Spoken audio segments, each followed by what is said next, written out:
E aí, pessoal, tudo bem com vocês? Espero que tenham tido uma ótima semana e tenham lembrado de agradecer a Deus por tudo que Ele tem dado a cada um de vocês. E hoje eu quero conversar com vocês sobre algo que não é exceção, mas infelizmente é algo que é muito corriqueiro. E nesse período que nós estamos passando de pandemia, onde passamos a maior parte do nosso tempo dentro de casa, muitas pessoas elas têm deixado isso aflorar, né? Tem deixado isso ir para fora com mais intensidade e mais vezes, que é no caso da raiva. E para ilustrar bem essa questão da raiva, eu queria conversar com vocês sobre uma personagem, uma menina que ela é muito legal.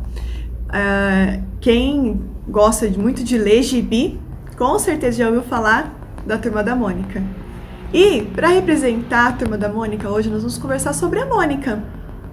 A Mônica, ela tem 7 anos de idade e mora no bairro do Limoeiro, bairro fictício, que é palco para a maioria das histórias da turma, né? Ela tem um gênio mas muito forte e constantemente ela entra em conflito com os meninos lá do bairro, por zombarem das suas características físicas, que não é legal, né? Como, por exemplo, dos seus dentes salientes. Um detalhe interessante é que ela possui uma força muito superior de uma menina da idade dela, né? Até mesmo de um adulto, porque ela já chegou ao ponto até, fala nos quadrinhos, de ter levantado uma casa sozinha.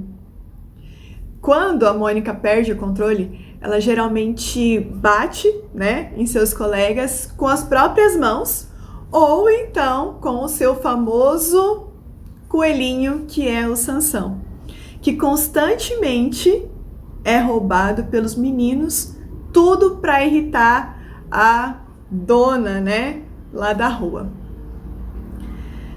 E quando a gente olha para a nossa vida, principalmente para as crianças, nós vemos que geralmente elas são bem transparentes com relação aos seus sentimentos. Por isso, elas não conseguem esconder o que sentem. A gente até brinca falando que a sinceridade da criança, né? E aí a Mônica, ela só vai conseguir melhorar todo esse seu temperamento lá na adolescência. Se você ainda não leu, quando você lê os HQs da Turma da Mônica, que é a Turma da Mônica jovem, você vai encontrar a Mônica melhorando um pouco esse seu comportamento. Mas, ainda assim, ela é a mais explosiva, a que tem mais raiva, mais ira da Turma da Mônica. E aí que entra a nossa questão. Como eu falei, nesse período nós estamos suscetíveis, né? É mais fácil a gente ficar irritado com as coisas que acontecem dentro da nossa casa, no nosso dia a dia, né? E por isso nós precisamos tomar cuidado com o nosso temperamento, pois nossos pontos fracos serão explorados pelo inimigo de nossas almas e também por outras pessoas, assim como Cebolinha, que sabia exatamente como irritar a sua colega Mônica, né? Existem sentimentos que afetam muito mais quem os tem do que as pessoas que são alvos destes mesmos sentimentos. Então, assim, a raiva e seus derivados, como a fúria e a ira, né, eles são bons exemplos disso. Muitas vezes, quando a gente fica irado, a gente fica assim com raiva, a gente acaba prejudicando muito mais a nós mesmos do que as outras pessoas que nos causaram esse sentimento. Nós devemos manter um autocontrole, pois esse controle que nos leva a tomar as melhores decisões, que quando a gente está com a cabeça quente, com raiva, a gente não consegue tomar. No Salmo 37, versículo 8, fala o seguinte, Salmo 37, 8. Deixa a ira, abandona o furor. Não te impacientes.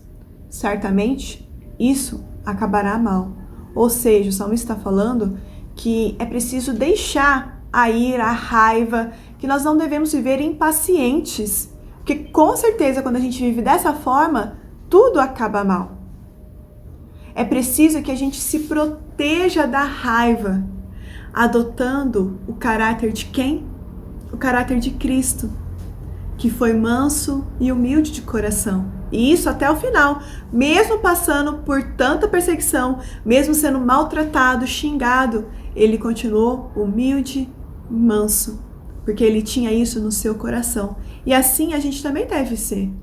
Se nós temos Jesus Cristo como nosso Senhor e Salvador, nós devemos dia após dia abandonar essas coisas ruins, toda essa raiva. Não podemos deixar que a raiva tome conta do nosso coração, mas pelo contrário, devemos pedir para que Cristo nos ajude a sermos mansos e humildes como Ele foi. Tem uma frase muito interessante de uma pessoa que eu não lembro o nome agora, mas que ela fala assim: a cada minuto que passamos com raiva, perdemos 60 felizes segundos. E essa é a verdade, a cada momento que a gente fica com raiva, a gente perde a oportunidade de ser feliz. A gente perde a oportunidade de ser agradecido a Deus por tudo que Ele tem nos feito. Por isso, repense aí, reflita a sua vida e veja como que ela está. Será que você tem ficado com muita raiva? Será que você tem, assim, explodido facilmente, tem ficado com a cabeça muito quente? Se isso tem acontecido, não seja como a Mônica e saia aí brigando com todo mundo, mas seja como Cristo, que foi manso e humilde até o final, porque Ele sabia que seu coração, ele deveria ser guardado sempre, né? E porque ele era obediente ao nosso Deus. Que Deus abençoe vocês e pense sobre isso durante essa semana. Que Deus abençoe. Até mais. Tchau, tchau.